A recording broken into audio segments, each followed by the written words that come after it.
भूरे कौवे को रीमा कवि से शादी करनी थी। दोनों शादी के लिए राजी थे, लेकिन उसके पास पक्का घर ना होने की वजह से रीमा कवि के पापा का इस शादी के लिए इनकार था। अब मुझे कैसे भी करके पक्का घर बनाना होगा, तभी मैं रीमा के पापा से शादी के लिए रीमा का हाथ मांग सकता हूँ। लेकिन उसके लिए मुझे पहले पैसे कमाने होंगे। चलो कालू भैया के पास जाता हूँ, वो मुझे जरूर मदद करेंगे। भूरा कालू कौवे के पास आ जाता है। अरे भूरे, आज अचानक यहाँ कैसे? बताओ कैसे आना हुआ? भैया, मुझे मेरा पक्का घोंसला बनाना है, तभी मेरी शादी रीमा कवि से हो पाएगी। और घोंसला बनाने के लिए मुझे पैसों की जरूरत है। क्या आप मुझे थोड़े पैसे उधार दे सकते हो? जब मेरे पास पैसे आएंगे तब मैं आपको पैसे लौटा दूंगा। देने को तो मैं तुझे पैसे दे दूंगा भूरे, लेकिन अब अगर मैंने तुझे पैसे दिए और तूने तेरा घोंसला बना लिया और तेरी शादी भी रीमा कवि से हो गई, तो आगे तुझे तेरा घर संसार चलाने के लिए और पैसों की जरूरत पड़ेगी। इसीलिए तू पहले ऐसा कोई काम कर जिससे तुझे उससे पैसे मिलेंगे, तब तुझे मुझे क्या किसी से भी पैसे मांगने की जरूरत नहीं पड़ेगी। कालू की बात सुनकर भूरा सोच में पड़ गया। अरे क्या हुआ भूरे, तू किस सोच में पड़ गया? अरे कुछ नहीं भैया, अभी अभी आपने जो बताया मैं उसी बारे में सोच रहा था। आप सही कह रहे हो, मुझे पहले पैसे कमाने के लिए कुछ करना होगा, लेकिन मैं क्या करूं? अब आप ही मुझे कुछ आइडिया दो। तू एक काम कर भूरे, तू नारियल पानी बेचने का दुकान लगा। वैसे तो मैं ये काम करने वाला था, लेकिन कोई बात नहीं, मैं कोई दूसरा काम कर लूंगा। उसके लिए तू परदेसी पंछी के पास जाकर नारियल के पौधे लेकर आ। उसके पास ऐसे नारियल के पौधे हैं जिन्हें सिर्फ 15 दिनों में नारियल लग जाते हैं। अरे वाह भैया, ये तो बहुत अच्छा आइडिया है। मैं अभी परदेसी पंछी के पास जाता हूँ और पौधे लेकर आता हूँ। अरे रुक जा भूरे, क्या तेरे पास नारियल के पौधे खरीदने के पैसे हैं? नहीं भैया। रुक जा, मैं अभी अंदर जाकर पैसे लेकर आता हूँ। अरे गोरी, जरा अलमारी से 2000 रुपए निकालना, मुझे भूरे को देने हैं। बड़े आए पैसे देने वाले। क्यों जी, आप क्यों दे रहे हो अपने निकम्मे भाई को पैसे? हमारे पास क्या पैसों का पेड़ लगा है? अरे गोरी, मैं उसे पैसे उधार नहीं दे रहा, बल्कि उसी के पैसे उसे वापस लौटा रहा हूँ। मतलब? पिछले महीने तेज बारिश हुई थी ना, तब भूरे ने ये पैसे मुझे मेरे पास रखने के लिए दिए थे, क्योंकि उसके पास उसका पक्का घोंसला नहीं है। अभी उसे पैसों की कुछ जरूरत है, इसके लिए वो पैसे मांगने के लिए आया है। अच्छा, तो ऐसी बात है, फिर ठीक है, रुको मैं पैसे लेकर आती हूँ। गोरी जाकर अलमारी से पैसे लेकर आती है। कालू ने अपने भाई के लिए गोरी से झूठ बोला। ये लो। गोरी, कभी भी कोई बात बोलने से पहले सामने वाले की बात सुन लिया करो। भूरा ये सारी बातें बाहर से सुन रहा था। कालू कौवा बाहर आ जाता है। ये ले भूरे। शुक्रिया भैया। अरे तू मेरा भाई है और तू मुझे शुक्रिया बोल रहा है? चल जा अभी, और मेरी कोई जरूरत पड़े तो बता देना। ठीक है भैया। भूरा पैसे लेकर वहाँ से निकल पड़ता है। थोड़ी ही देर में वो परदेसी पंछी के पास आ जाता है। अरे भूरे, तुम यहाँ? कहो कैसे आना हुआ? जी, मुझे नारियल के कुछ पौधे खरीदने थे। हाँ हाँ, क्यों नहीं, बोलो तुम्हें कितने पौधे चाहिए? जी, एक पौधा कितने रुपए में मिलेगा? एक पौधा 50 रुपए में। ठीक है, फिर मुझे 40 पौधे दे दो। ठीक है भूरे, तुम मुझे पैसे देकर तुम्हारे घर चले जाओ, मैं पौधे तुम्हारे घर भिजवा दूंगा। ठीक है, लेकिन सुना है आपके पास ऐसे नारियल के पौधे हैं जिन्हें सिर्फ 15 दिनों में नारियल लग जाते हैं। तुमने बिल्कुल सही सुना है भूरे, मेरे पास ऐसी खाद है जिससे नारियल के पौधों को सिर्फ 15 दिनों में नारियल आ जाएंगे। ठीक है, मुझे वही पौधे दे देना, लेकिन खाद के लिए अभी मेरे पास पैसे नहीं हैं। अरे भूरे, तुमने इतने सारे पौधे लिए हैं तो इसके लिए मैं तुम्हें पौधों में लगने वाली खाद फ्री में दूंगा। आपका बहुत बहुत शुक्रिया। अभी मैं चलता हूँ। भूरा वहाँ से निकलकर अपने टूटे फूटे घर की ओर निकल पड़ता है। थोड़ी देर उड़ने के बाद वो अपने घर आ जाता है। कुछ घंटे बीत जाते हैं और कबूतर टांगे में नारियल के पौधे लेकर आ जाता है। भूरा पौधे और खाद उतार लेता है। चलो अब सो जाता हूँ, बाकी का काम कल करूँगा। सुबह हो जाती है। सुबह होते ही भूरा अनाज लाने के लिए बाहर निकल पड़ता है। जब वो अनाज लेकर अपने घर वापस लौट रहा था, तब उसे अपने साथी पंछी बातचीत करने वाले पेड़ पर गप्पे लड़ाते हुए दिखाई दिए। वो उनके पास आ जाता है। क्यों रे भूरे, सुबह सुबह कहाँ गया था? मैं अनाज लाने गया था मीनू मौसी। अरे वाह भूरे भैया, ये तो बहुत अच्छी बात है। चलो साथियों, अब मैं चलता हूँ, मुझे बहुत काम है।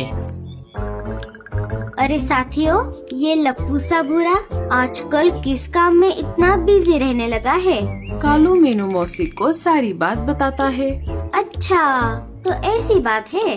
रीमा और भूरे की जोड़ी खूब जमेगी। चलो, अच्छा हुआ हमारा भूरा काम पर लग गया। भूरा अनाज लेकर घर आ जाता है। घर आते ही वो काम पर लग जाता है। दोपहर होते होते वो सारे नारियल के पौधे अपने घोंसले के पास वाले खुली जगह में लगा देता है और उनमें खाद भी डालता है। चलो, सारा काम तो हो गया। अब मेरे पेट में चूहे दौड़ रहे हैं। अब थोड़ा खाना खा लेता हूँ। भूरा अनाज खाने ही वाला था कि तभी वहाँ पर रीमा कौवी आ जाती है। अरे भूरे जी, ये आप क्या कर रहे हो? और ये इतने सारे नारियल के पौधे यहाँ पर किसने लगाए? आप जल्दी कुछ करो, नहीं तो पापा मेरी शादी कहीं और करा देंगे। भूरा सारी बात रीमा को बताता है। ये तो बहुत अच्छा आइडिया है भूरे जी। चलो, अब मैं चलती हूँ। रीमा वहाँ से चली जाती है। भूरा अनाज खाने लगता है। धीरे धीरे दिन बीतने लगते हैं और 15 दिन होते ही नारियल के पौधे बड़े होने लगते हैं और उन्हें नारियल भी लगने लगते हैं। और थोड़े दिन बीत जाने के बाद नारियल तोड़ने लायक हो जाते हैं। भूरा नारियल के पेड़ों को पानी दे रहा था कि तभी वहाँ पर सुंदर उल्लू आ जाता है। अरे वाह भूरे, ये नारियल के पेड़ तो बहुत बड़े हो गए हैं और इनके नारियल भी अब तोड़ने के लिए तैयार हैं। अब तुम्हारा आगे का क्या प्लान है?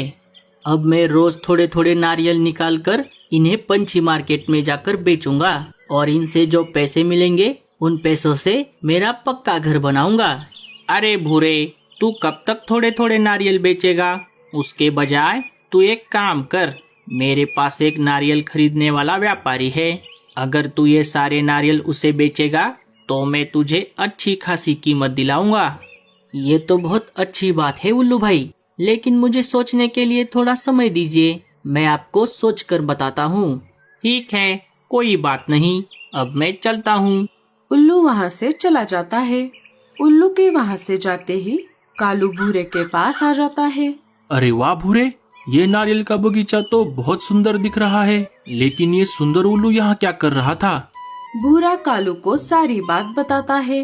तू एक काम कर भूरे, उस व्यापारी को पूरे नारियल बेचने के बजाय आधे पेड़ों के नारियल बेच दे। जैसा कालू ने कहा, भूरे ने वैसा ही किया। भूरे ने व्यापारी को आधे पेड़ों के नारियल 20 रुपए एक नारियल के भाव में बेच दिए। फिर एक दिन जब भूरा कौवा पंछी मार्केट में घूम रहा था, तब उसे वहाँ पर एक कबूतर नारियल पानी बेचता हुआ नजर आया। जब भूरे ने प्राइस चार्ट देखा, वो तो हक्का बक्का रह गया। कबूतर वहाँ पर एक नारियल 50 रुपए में बेच रहा था और वो नारियल भी उसी के पेड़ के थे। भूरा मायूस होकर घर आ जाता है। चलो, कोई बात नहीं। अच्छा हुआ मैंने कालू भैया से पहले ही पूछ लिया था। मेरे पास अभी भी आधे नारियल बचे हैं। अब मेरे पास जितने भी पैसे आए हैं उनसे मैं मेरा पक्का घर बनाता हूँ। भूरा दिन रात मेहनत करता है और थोड़े ही दिनों में अपना खुद का पक्का घर बना लेता है। घर बनाते ही भूरा कालू के साथ रीमा कौवे के घर चला जाता है और रीमा के पापा से शादी के लिए रीमा का हाथ मांगता है। जैसा कि मैंने तुमसे कहा था कि जब तुम तुम्हारा पक्का घर बनाओगे मैं रीमा का हाथ तुम्हारे हाथ में दे दूंगा। अब हम जल्द ही कोई एक अच्छा सा दिन देखकर तुम्हारी शादी करवा देंगे। भूरा ये बात सुनकर बहुत खुश हो जाता है। रात हो जाती है। सारे पंछी अपने अपने घोंसले में सोने की तैयारी कर रहे थे। नमस्कार, जंगल बड़ीज न्यूज में आपका स्वागत है। अभी अभी आए ताज़ा खबरों के अनुसार आने वाले 1-2 दिनों में जंगल में तेज बारिश होने वाली है, इसीलिए सारे सतर्क हो जाएं। बारिश की वजह से जंगल में बाढ़ भी आ सकती है। मिलते हैं अगले समाचार में, तब तक के लिए शुभ रात्रि। सुनते रहिए जंगल बड़ीज न्यूज। अरे ये क्या नई मुसीबत है, अब ये अचानक बारिश क्यों आ रही है? सुनिए जी, हमें हमारा घोंसला और मजबूत करना पड़ेगा। हाँ गौरी, कल सुबह होते ही मैं घोंसला मजबूत करने के काम में लग जाऊंगा। अच्छा हुआ बल्लू जी, हमने हमारा घोंसला पहले से ही पक्का कर लिया है। अब चाहे कितनी भी तेज बारिश आ जाए, हमें कोई चिंता नहीं है। हाँ लाडो। बारिश इतनी तेज थी कि थोड़ी ही देर में जंगल में पानी जमा होने लगा। एक एक करके पंछियों के घोंसले पानी में डूबने लगे। पंछी एक एक करके अपने अपने घोंसलों से बाहर आकर ऊंचे पेड़ की डाली पर जाकर बैठ गए। सारे एक पेड़ की डाली पर आकर बैठे हुए थे। हे ऊपर वाले, ये क्या हो गया? मैंने अभी अभी तो मेरा नया घर बनाया था, अब मुझे मेरा घर फिर से बनाना होगा। वो सब बातें कर ही रहे थे कि तभी उन्हें बाढ़ में बहुत सारे नारियल बहते हुए जाते दिखाई दिए। अरे ये क्या, ये इतने सारे नारियल कहाँ से आ गए? अरे भूरे, ये तो तुम्हारे ही पेड़ों के नारियल लगते हैं। अरे हाँ भैया, लेकिन ये इतने बड़े कैसे हो गए? अरे बाप रे, घर भी गया और नारियल भी। अब मुझे फिर से घर बनाना पड़ेगा। अरे भूरे, क्यों ना हम इन नारियलों से ही हमारे घोंसले बनाएं? हाँ कालू भैया, ये तो बहुत ही बढ़िया प्लान है। धीरे धीरे बारिश कम होने लगती है और बाढ़ का पानी भी उतरने लगता है। जैसे ही सारा पानी उतर जाता है, सारे पंछी उन नारियलों से अपने अपने घर बनाने में लग जाते हैं। देखते ही देखते सारे अपने अपने घर बना लेते हैं। भूरे, तुम बहुत मेहनती हो, इसीलिए मैं खुशी खुशी इस शादी के लिए राजी हूँ। सारे अपने अपने नारियल के घरों में हंसी खुशी से रहने लगते हैं।